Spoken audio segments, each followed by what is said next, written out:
인사합시다. 하나님을 축복합니다. 축복합니다. 아멘. 그래요.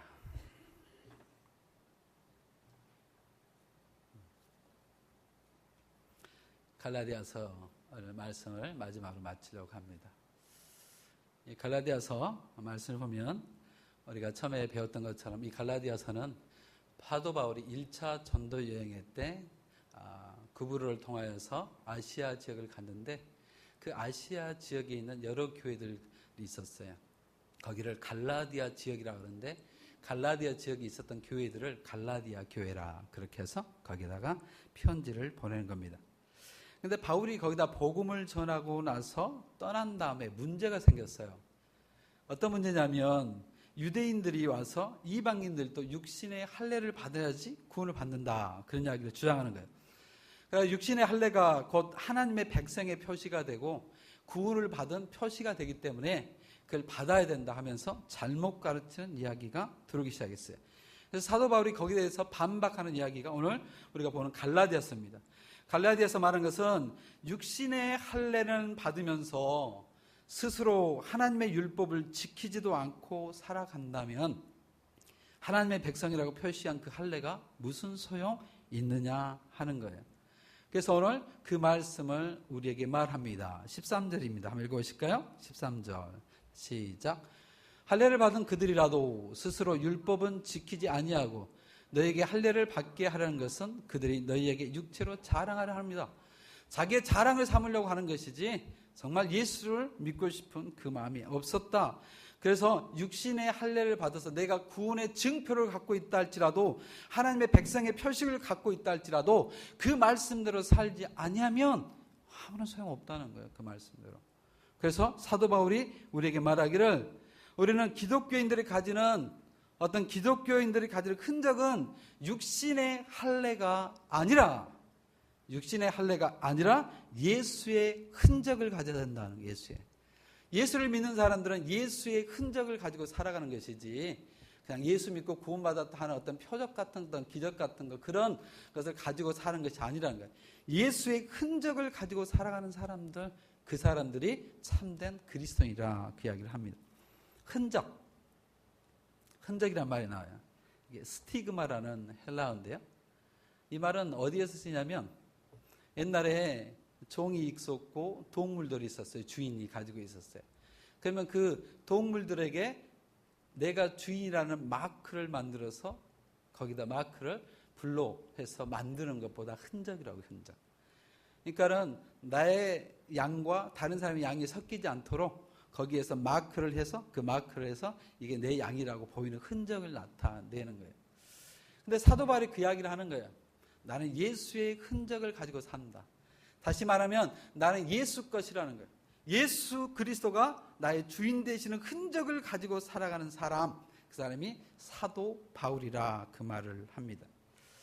사도 바울은요, 왜 그 이야기를 하냐면 우리가 방금 읽었던 것처럼 12절과 13절, 12절 첫 번째와 13절 마지막 때를 보면 자기가 그걸로 통해서 육체의 자랑을 하려고 하는 사람들, 내가 할례를 받고 내가 예수 믿는 것처럼 살아가는 것이 그들이 자랑이 되려고 하는 그들에게 사도 바울이 말하기를 나는 그것으로 자랑 삼는 게 아니야. 나는 내가 자랑할 수 있는 것은 오직 예수 그리스도의 십자가에는 결코 자랑할 것이 없어 라고 말하면서 나는 오직 예수 그리스도의 십자가밖에 자랑할 수 없는데 그 예수 그리스도의 흔적이 나에게 남겨 있어라는 겁니다. 그래서 사도 바울은 그것을 말하는 거예요. 왜? 자기는 인생 가운데 자기는 많은 자랑을 할 수 있는 사람이었음에도 불구하고 그 자랑이 주님 앞에 나가니까 불순물과 같더라는 거죠. 아무런 자랑할 것이 없더라. 그래서 사도 바울은 그 길을 걸어가면서 그의 삶 속에 수많은 예수를 믿는 흔적을 가지고 살아가는 사람이 됐어요. 여러분들도 그러시기 바랍니다. 아멘.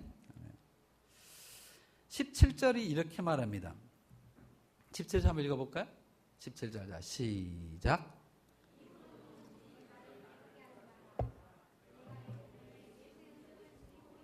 예, 사도 바울이 이야기를 하는 거예요.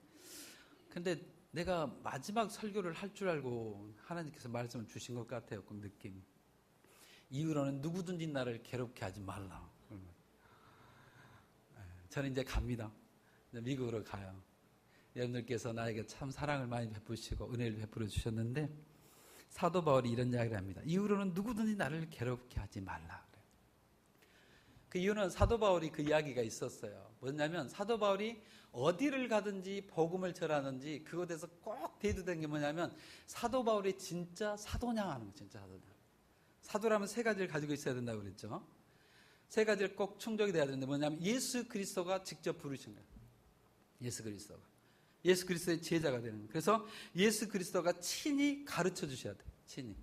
그리고 예수 그리스도가 친히 사명을 주는 사람보다 사도라고 그래요. 사도. 다른 제자들도 많이 있지만 그래요. 근데 사도 바울은 이것을 참 증명하기가 어려웠어요. 왜냐하면 자기는 사도라고 불렀다고 다메섹에서 예수를 만나고 나서 그 일을 살아가는데 사람들이 안 믿어주는 거예요. 안 믿어줘. 왜 안 믿어주냐? 당신은 예수를 핍박했던 사람 아니냐? 예수를 믿으려고 했던 사람은 잡아다가 오히려 죽이려고 했던 사람이고 괴롭혔던 사람인데 당신이 하나님께서 당신을 불러서 사도로 세우셨겠느냐? 못 믿는 거예요. 안 믿어요. 또 두 번째는 사도 바울이 예수님을 만났어요. 다메섹에서. 그런데 다른 12제자들은 함께 동역자가 있습니다. 그래서 함께 예수님한테 가서 밥도 먹고 함께 잠도 자고 막 해서 베드로가 안드레한테 안드레 너는 예수님의 제자야 라고 증명해 줄 수 있는 사람이 있었어요. 근데 바울은 없는 거예요. 바울은 다메섹에서 예수를 만났는데 다메섹에서 함께 있었던 사람들은 다 예수를 믿었던 사람을 핍박하려고 갔던 사람들이 무리였어요. 그러다 보니까 사도 바울이 거기서 예수를 만나고 그로 통해서 사명을 받고 가르침을 받았던 걸 누가 증명해 줄 사람이 없어요. 그러니까 사도 바울이 어떤 데를 갈 때마다 계속 나는 사도야 라고 증명해요. 사도. 어떻게 보면 애처로워. 사도 바울이 자기 편지마다 거의 뭐냐면 나는 사도야. 나는 만삭되지 못한 나였지만 그래도 주님께서 불러주신 사도야 라고 말을 해요. 근데 왜 바울이 이렇게 자기가 사도라고 외치고 있을까? 다른 사람들이 아니라고 할지라도 왜 나는 사도야라고 말할 수 있을까? 말하고 있을까? 참 애처로워요. 근데 그 이유가 뭐냐면 나 사도야라고 그가 증명하고 싶은 이유는 사도라고 자랑하고 싶어서가 아니에요. 그게 아니라 사도라는 것을 인정을 받아야지 자기가 지금까지 전했던 그 복음이 참된 복음이라는 증거가 되는 거예요. 거짓된 사도가 전했다면 그것은 거짓된 복음이 되잖아요. 그러나 그가 나는 하나님께서 부르신 사도야 되는 것을 이야기했을 때 그것은 내가 전하는 복음은 정말이야. 예수 그리스도가 나에게 줬던 복음이야. 그 복음에 구원이 있고 그 복음만이 너희들의 영혼을 살릴 수 있는 영원한 생명을 주는 복음이야 라고 말해주고 있어요. 저는 어떤가요? 난 내 나름대로 복음만 전했다고 생각을 했어요. 다시는 어떤 것과 타협하지 않는다. 난 복음 전한다. 우리 김효정 장로님도 그 이야기를 옛날에 해주시더라고요. 김찬영 목사의 잘못된 거 말해봐라 하면서 우리 장로님이 저를 옹호해 줄 때 참 고맙더라고요. 목사님 문제 복음 아닌 거 다른 걸 전했냐 하고 그래 주시더라고요. 그래서 참 힘이 되고 감사했어요. 예, 저는 그걸 배웠어요. 헤드론 라빈슨이 한 3주 전에 돌아가셨어요. 최고의 설교학자라고 하시는 헤드론 라빈슨이 3주 전에 돌아가셔서 제 페이스북에 제가 너무 마음 아파서 올려놨던 게 있어요. 그분이 가르쳐준 게 그거였거든요. 복음 갖고 장난하지 마라, 목사는. 복음 가지고 하나님의 말씀을 전해야지 자기가 원하고 누군가의 기쁨을 위해서 전하는 그것은 하나님의 부르심을 받은 목자가 아니라 그러시더라고요. 그래서 그분이 전해줬던 걸 평생에 가슴속에 품고 살아가려고 합니다. 여러분들도 그러셨으면 좋겠습니다. 참된 복음, 그래요. 그것을 가지고 여러분들이 함께 씨름을 해야 합니다. 근데 여러분들에게 도전을 하고 싶은 게 있어요. 사도 바울이 왜 그토록 자기가 사도라고 말하고 있을까 하는 거예요. 왜 자기는 사도라고 그렇게 말할 수 있을까? 그리고 왜 자기가 전하는 복음이 참된 복음이라고 말하고 있고 증명하려고 할까 하는 거예요. 여러분들에게 도전 두고 싶어요. 여러분들이 예수를 믿는 그리스도인인데 사도 바울처럼 다른 누군가가 너가 정말 예수 믿냐라고 물을 때 여러분들이 사도 바울이 했던 것처럼 나 정말 예수 믿어. 내가 믿는 그 예수 그리스도 그분에 대한 복음을 전하는 것이 내가 살아가는 길이야 라고 하는 여러분들이 되셨으면 좋겠어요. 마지막 설교라 뭘 말씀드리고 갈까? 내가 가장 처음에 왔을 때 사랑하자 그런 이야기했어요.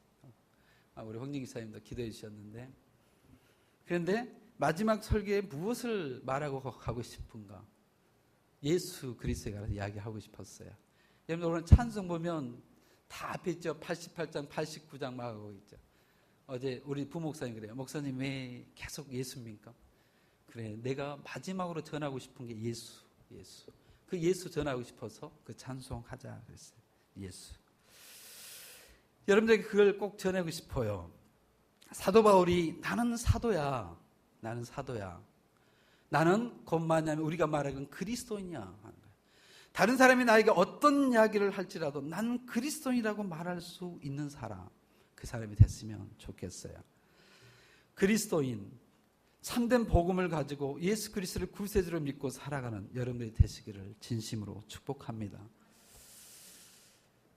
그래서 우리 구장로님도 전번에 저한테 인사하러 오셨다고 그랬는데, 저는 여러분들 교회를 가능하면 왔다 갔다 하지 마세요. 그게 옳지 않은 것 같아요. 이번 주에 어떤 목사님이 저를 밥을 먹자고 그래요.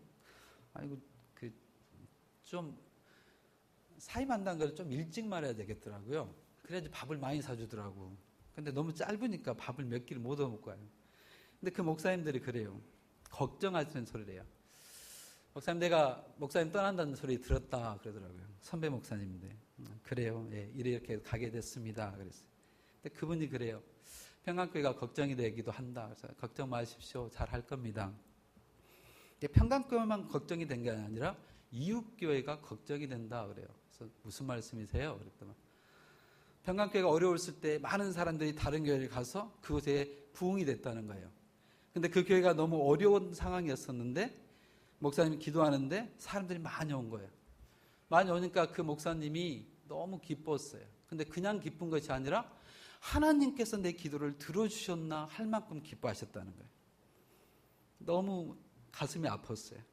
근데 혹이나 그 사람들 이리 갔다 저리 갔다 한다면 그 목사님들의 가슴은 어떻게 할 거냐라고 그러시더라고요. 참 마음이 씁쓸했어요. 내가 거기에 대한 어떤 대답을 할 수도 없었어요. 그들은 어떻게 보면 하나님의 응답이라고 생각하면서 그 기쁨으로 어떤 교회를 다시 해보자고 했는데 그들이 이리 갔다 저리 갔다 할 때 어떻게 아플까? 그것을 선배 목사님이 짚으시더라고요. 참 가슴이 아프더라고요. 그렇겠구나. 그 목사님들 조그만 교회 하나 세워가기 위해서 그 고통스러운 걸 기도하면서 가는데 어떡할까 그래요. 여러분들 제발 그러지 않으셨으면 좋겠습니다. 여러분들 가운데 가장 축복을 받는 사람은 어떤 사람일까 그래요. 나는 예수님을 믿으며 가는 곳마다 하나님의 나라를 세우고 하나님을 믿는 사람들을 행복해 하고 복음을 잘 전하는 사람이 되어야 될 줄로 믿습니다. 이 사람은 축복이에요. 그러면 이 땅에서 가장 또 무서운 사람, 어떻게 보면 축복이 아닌 그런 아픔을 가지고 있는 사람은 어떤 사람일까 그래요. 예수님을 믿는다고 하지만 예수님을 믿지 않고 예수를 믿는 척하면 살아가는 사람들이 가장 어떻게 보면 불쌍한 사람이 아닐까 그래요. 어떻게 보면 예수 믿는다는 탈을 쓰면서 교회와 또 성도들과 많은 아픔들이 있는 그것들은 잘못된 거예요. 여러분들 마지막으로 전하고 싶은 것은 제발 그러지 마십시오. 정말 예수를 진심으로 믿어서 다른 어떤 복음이 아닌 예수 그리스도 그분만을 믿고 살아가는 여러분들이 되셨으면 좋겠어요. 그래서 모든 날 내가 여러분들에 대한 소식을 들었을 때 진실로 예수 믿는 사람들이었다 하는 이야기를 들었으면 참 좋겠습니다. 예수 그리스도를 믿는 흔적을 가지고 있다고 사도 바울은 말합니다. 나는 예수를 믿는 흔적을 가지고 있다라고 그가 말합니다. 예수님을 파괴하는 흔적이 아닌 예수님을 믿고 살아가는 흔적, 그것을 가졌다라고 사도 바울이 말합니다. 제가 목회를 하다 보니까요, 많은 목사님들을 만났어요. 특히 올해는 마닐라 이 지역에 있는 여기 필리핀에 있는 교회협의회 임원으로 섬기다 보니까 수많은 목사님들을 각 지역마다 만나게 됐어요. 교회 리더들을 만났습니다. 장로님들을 만났어요. 또 리더들과 함께 이야기를 하고 식사를 하는 시간을 많이 가졌어요. 근데 그들을 통해서 들을 때마다 참 좋은 어떤 이야기들이 오고 가는 걸 보았습니다. 칭찬하는 이야기예요. 어떤 사람이 그 교회에 계시냐, 그 다음에 그런 사람들이 있느냐 하는 이야기예요. 예, 있어요. 그렇게 하면 그분들이 묻습니다. 참 귀하다. 어떻게 보면 그 어렸을 때부터 어떤 신앙생활이 있었던 그런 사람들, 아름답게 예수님을 만나고 복음을 받아들였던 사람들, 복음을 위해서 갈급하고 그 복음을 전하면서 복음대로 살아가려고 하는 복된 사람들, 어려운 자를 위해서 살고 배고픈 자를 위해서 살고 그 사람들은 교회를 세우고 사람을 세우는 자라, 예수의 흔적을 가지고 살아가는 사람들이라 그래요. 저는 행복했습니다. 많이 어렵고 힘들기도 했지만요, 우리 사모가 그러더라고요. 가면서 막 눈물을 많이 흘리면서, 여보 나는 여기에서 많이 실패하는 인생인 줄 알았는데 너무 좋았어요 그러더라고. 왜냐하면 가면서 그래도 우리가 복음을 심었던 열매들이 참 많구나 한 것을 보았다는 거예요. 그 말씀을 듣고 살아가려고 하는 사람들을 많이 보았다라고 그래요. 저도 참 기뻐요. 복음의 열매들이 하나하나씩 보이는 모습을 보면서 행복하기도 해요. 그래서 그분들이 예수님을 믿는 예수님의 흔적을 그렇게 가져가는 사람들이 되시기 바랍니다. 근데 아픈 이야기도 들었어요. 그렇게 교회마다 예수님의 흔적을 가지고 살아가는 사람들이 있는가 하면 장로님들이나 목사님들을 통해서 들었던 이야기, 누가 그것도 있냐? 그래. 네, 그런 분들 계십니다. 그래요. 그냥 그분들이 그래요. 그분들이 교회가 힘들고 어려울 때마다 또 어떤 사람들이 이름들이 거론됐다 하는 거예요. 교회가 어려움이 있을 때마다 그 사람이 이름 거론되는 어떤 그런 모습도 사람들은 있더라고요. 칭찬만 받는 사람이 아니라 그런 사람들도 있어요. 그 사람들은 어떻게 보면 교회를 힘들게 하는 어떤 흔적을 가지고 있는 사람이 될 수도 있어요. 제발 여러분들은, 평강교회 성도들은 그러지 않았으면 좋겠습니다. 평강교회 성도들은 교회에 어떤 힘들게 하고 예수 그리스도의 교회를 아프게 하고 성도들을 아프게 하는 흔적을 갖는 사람들이 아니라 예수 그리스도의 복음을 전하고 그 복음을 다른 사람에게 알려서 다른 영혼까지 살릴 수 있는 예수 그리스도의 흔적을 갖는 여러분들 되시기 바랍니다. 사도 바울이 자기는 예수의 흔적을 가졌다 하면서 고린도 후서 11장에 이런 이야기를 합니다.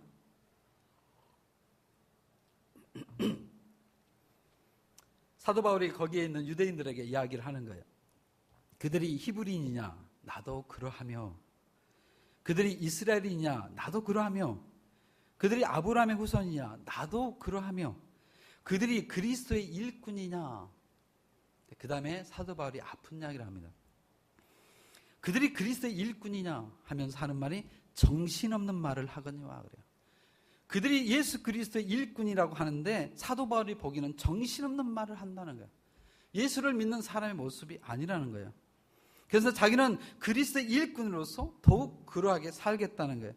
내가 수고를 넘치도록 하고 옥에 갇히기도 하고 더 많이 하고 매도 수없이 맞고 여러 번 죽을 뻔했으며 유대인들에게 40에서 하나 감한 매를 5번 맞았으며 3번 태장으로 맞고 1번 돌로 맞고 3번 파산하고 일주일 깊은 밭에서 지냈으며 여러 번 여행하면서 강의 위험과 강도의 위험, 동족의 위험, 이방의 위험, 신의 위험, 광야의 위험과 바다의 위험과 거듭 형제 중에 위험을 당하고 또 수고하고 애쓰고 여러 번 자지 못하여 줄이며 목마르고 여러 번 굶고 춥고 헐벗었노라. 예수 믿는 사람의 흔적이라는 거예요. 예수 믿는 사람의 흔적은 그런 유대인들처럼 자기 어떤 것을 나타내고 싶어서 자랑하고 싶은 것이 아니라 사도 바울처럼 복음을 위해서 온 힘을 쏟을 수 있는 사람들, 그 사람들이 예수의 흔적을 가지고 사는 사람이라고 합니다. 사랑하는 성도 여러분들, 여러분들이 예수를 정말 사랑하고 섬기는 흔적이 꼭 보이는 사람이 됐으면 바람입니다. 여러분들의 자랑이 아니라 예수 그리스도 그분을 사랑하는 마음, 그러셨으면 좋겠어요. 사도 바울이 그 많은 이야기를 하면서 나는 예수 그리스도에 의해서 그렇게 살았다라고 합니다. 여러분들에게는 주님 때문에, 예수님 때문에 눈물을 흘려보셨습니까? 아니면 여러분들의 삶을 위해서, 여러분의 삶에 뭔가 유익을 위해서 그것만 가지고 눈물을 흘리셨나요? 아니면 주님의 눈에서 또는 교회를 눈물 나게 하였던 존재는 아닙니까? 주님을 기쁘게 한 존재가 되어야 된다고 말합니다. 만약에 그렇다면 회개하셔야 돼요, 회개. 근데 사람들이 회개를 세 단계로 보고 있어요. 세례 요한이 처음으로 회개하라라는 선포를 했는데 그 회개를 잘못 생각하는 사람이 많아요. 회개라는 어떤 사람들은 하나님께 용서를 구하기 위해서, 옛날엔 사제들이죠. 사제들에게 자기 죄를 고백하는 것, 그것을 회개라고 생각을 해요. 그것도 회개 속에 들어갈 수 있어요. 하나님께 용서를 구하기 위해서 사제들에게 자기 죄를 고백하는 것, 그것을 회개라고 생각하기요. 그런데 그보다 조금 더 깊은 회개는 이렇게 말합니다. 깊은 성찰을 통해서 내 생각이나 언어나 행동이 고쳐서 바뀌는 것, 그것보다 회개라고 그래요. 내 깊은 성찰을 통해서 생각, 언어, 행동이 바뀌는 것, 고치는 것, 그것부터 회개라고 해요. 그런데 말이에요, 예수님께서 말씀하시는 회개는 그보다 더 깊습니다. 거기에 멈추지 않아요. 예수님께서 말씀하셨던 회개는 어떤 것이냐? 하나님이 인간인 우리들에게 맡긴 사명을 깨닫는 거예요. 사명을 깨닫고 하나님의 형상을 회복시켜내는 것, 그것보다 회개라 하는 거예요. 하나님께서 나를 지으셔서 내가 이 땅에 와서 하나님께서 나에게 사명을 주셨는데 그 길을 걸어가지 못했던 우리라면 하나님이 나에게 주신 사명을 깨닫고 그 사명을, 하나님의 형상을 내 삶 속에서 회복시켜내는 것, 거기까지 가야지 그것보다 회개라 하는 거예요. 회개. 우리 모두는 그러셨으면 좋겠어요. 오늘 여기서 말합니다. 흔적이라고 하는 것은요, 미국에 가고 어디를 가면요, 문신을 참 많이 해요. 문신을 많이 하는데 거기에 십자가의 문신을 하고 계신 분도 계세요. 나는 예수 믿는 사람이라는 거예요. 피쉬 모양도 해요. 나는 예수 믿는 사람이라는 거예요. 그런데 그런 십자가나 생선의 그림을 그리는 사람들보다 하나님께서 오늘 말한 그 흔적을 가졌다고 하는 것이 아니라 내 삶 속에서 하나님의 형상이 회복되어서 예수님의 흔적이 내 가슴 속에 남는 것, 그것보다 흔적이라 하는 거예요. 예수 그리스도가 내 삶 속에 와서 내가 사명을 깨닫고 내가 그 삶을 살아가도록 예수 그리스도의, 곧 하나님의 형상이 내 삶 속에서 회복되는 것, 그러시기 축복합니다. 하나님의 백성이라면, 그리스도의 사랑을 받은 종이라면 우리 생애 속에서 예수님의 흔적이 나타나야 돼요. 그래서 고린도후서 4장 10절에는 이렇게 말합니다. 우리가 항상 예수의 죽음을 몸에 짊어지면 예수의 생명이 또한 우리 몸에 나타나게 하려 함이라는 거예요. 예수 그리스도 그분을 내 가슴 품고 사는 것은 예수의 생명이 우리 몸에 나타나게 하는 것, 내 몸에서 예수 그리스도의 흔적을 가지고 살아가게 하는 것, 그것이 우리가 살아야 할 모습이라 하는 거예요. 역시 어린 친구들은 모를 수 있는데 한국에 2002년에 월드컵이 있었어요. 기억하세요? 월드컵을 했는데 그 축구 선수들이 대한민국의 영웅이 됐습니다. 영웅이. 그들이 처음으로 16강을 갔어요. 또 막 기라성 같은 나라들을 다 이겨내면서. 그리고 16강에서 또 이기고 8강을 갔어요. 8강을 가고 나서 4강까지 갔어요. 그들은요, 한국의 영웅들이 됐어요. 15년이 지났는데도 아직까지도 그들의 이름이 기억나요. 성경에 있는 이름은 기억 안 나는데. 그런 사람들이 그 정도로 한국의 영웅이 됐어요. 영웅이. 그런데 4강의 영웅들이 그 게임을 다 치르고 나서요, 그들이 국민들 앞에 섰을 때 모습이 기억나십니까? 국민들 앞에 서서 뛰어가면서요, 그 바닥에서 쫙 하고 미끄러져 가면서 인사하고 했던 모습이 기억나세요? 그들이 국민들 앞에 섰을 때 모습이 어떤 모습이었나? 그들이 영웅의 모습으로서 정말 좋은 유니폼을 딱 끼어 입고 최고의 반짝거리는 운동화를 신고 머리에는 호나우드처럼 기름을 바르고 완전히 뒤에 올백하고 몸에 힘을 주면서 모든 국민들 앞에 서 있을 것 같았어요. 그게 4강의 영웅들의 모습이거든요. 그런데 월드컵의 영웅들은 그 모습이 아니었어요. 월드컵의 영웅들은 어떤 모습이었어요? 그들은요, 옷이 다 더럽혀졌어요. 잔디에서 이리 굴리고 저리 굴려서 옷이 더러지지 않는 부분이 없어요. 어떤 사람들은 너무너무 지쳐가고 땀으로 범벅이 됐어요. 4강에서 터키한테 질 때요, 우리는 국민들은요, 그 사람들 욕하는 사람 한 명도 없었던 것 같아요. 왜? 그들이 4강까지 올라가서 온 힘을 다했던 것을 우리 눈으로 보았거든요. 잘했다. 그 정도면 너무너무 잘했다. 그런데 우리가 생각하기를 4강의 영웅들은요, 멋있는 유니폼 입고 멋있는 그 머리 헤어스타일하고 반짝거리는 운동화를 신고 나타날 것 같아요. 근데 아니었어요. 그들은요, 땅에서 가장 뒹굴었던 유니폼을 입었고, 김태형이라는 사람은 머리가 터져서 거기에 붕대를 감고 있었고, 어떤 사람은 더 이상 지쳐서 일어날 수 없었던 사람이었고, 또 어떤 사람들은 바닥에 쓰러져 있던 사람도 있었어요. 그들이 대한민국의 영웅들이더라고요. 영웅. 다른 사람들이 그를 욕하지 않았습니다. 그들에게는 오히려 그 상처투성했던 그곳에 승리하는 그 흔적이 거기에 남아 있었어요. 이 시대는요, 로마 시대예요. 로마 군인들이 밖에 나가서 전쟁을 합니다. 전쟁을 하고 그들이 다시 돌아와요. 돌아올 때 로마 군인들이 오면 환영을 하는데요, 로마 군인들은 그때 어디 가든 거의 전쟁을 이겼어요. 그러니까 그들이 오면 나팔을 불면서 환영을 하고, 그 다음에 그들이 오면 그 온 시내에 향을 피우는 거예요. 그 향 냄새가 나면 전쟁을 승리했다는 걸 알 수 있을 만큼 그러는 거예요. 그게 방법이었어요. 그래서 그들이 돌아오면 모든 국민들이, 로마 시민들이 환호성을 하면서 기뻐합니다. 그런데 그 로마 군인들은요, 전 세계를 지배했던 그들이요, 전쟁에서 승리하고 돌아온 모습들이 어떤 모습인지 아세요? 유니폼을 깔끔하게 입고 군화를 반짝거리게 입고 아니었어요. 그들은 전쟁에서 승리하기 위해서 자기 팔을 잃어버렸던 사람, 다리를 잃었던 사람, 눈을 잃어버렸던 사람, 수많은 사람들이 자기의 모든 것을 헌신하고 그 한나라를 위해서 최선을 다했던 흔적을 가졌던 사람, 그 사람들이 그들 나라의 영웅이 된 거예요.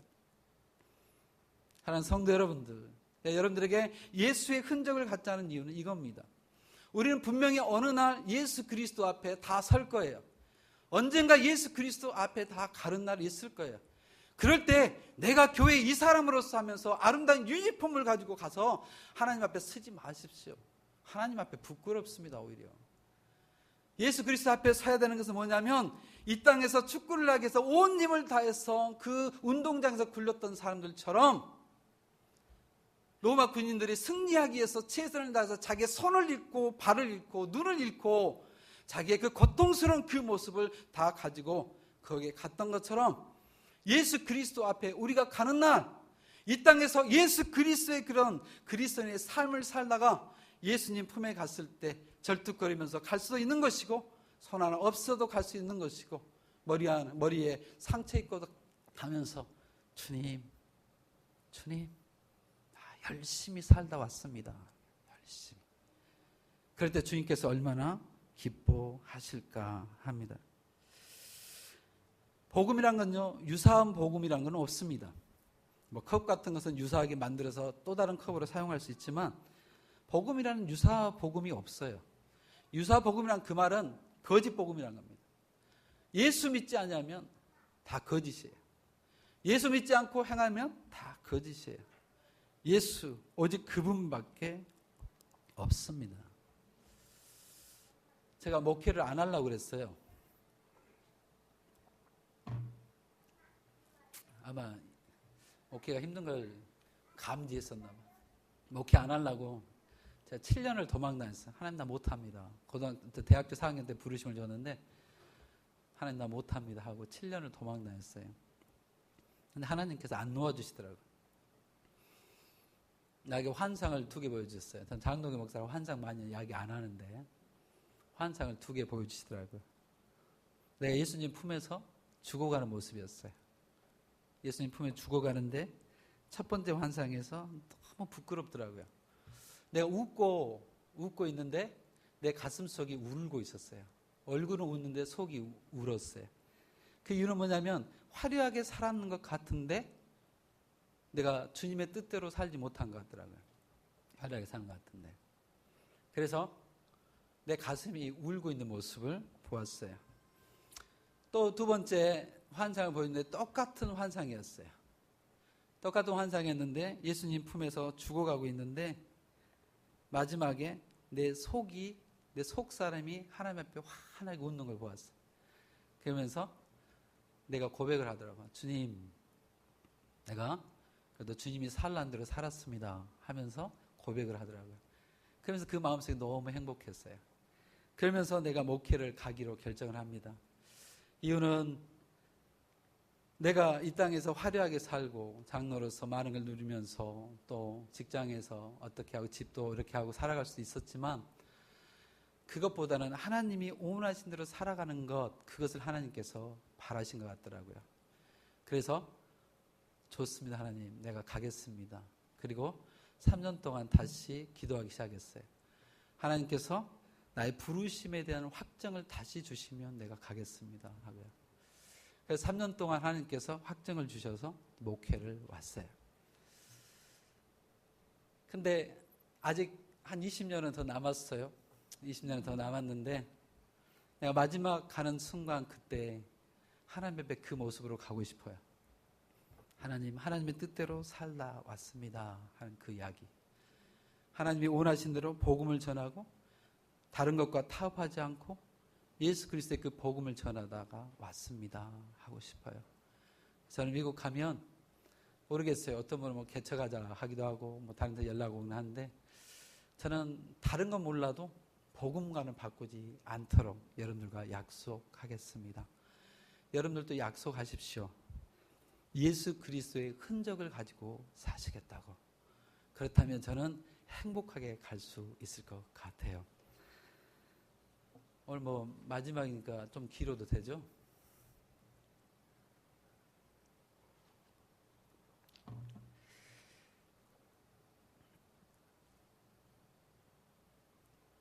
근데 우리 성도들이 지금 사표를 수리를 안 해줘갖고 예, 꼭 예수 믿으십시오. 예수. 그것보다 더 귀한 건 없는 것 같고요. 세상의 어떤 기쁨보다 예수 만나는 기쁨을 대변할 수는 없는 것 같아요. 다른 것들은 한계를 주고 우리에게 기쁨을 줄 수 있지는 몰라도 하늘만큼 올라갈 수 있는 그 행복은 예수 만날 때밖에 없더라고요.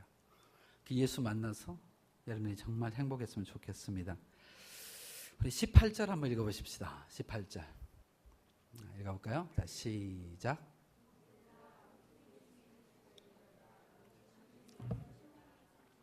아멘. 하나님께서 꼭 이 말씀을, 오늘 본문의 말씀을 저에게 남겨주신 것 같았어요.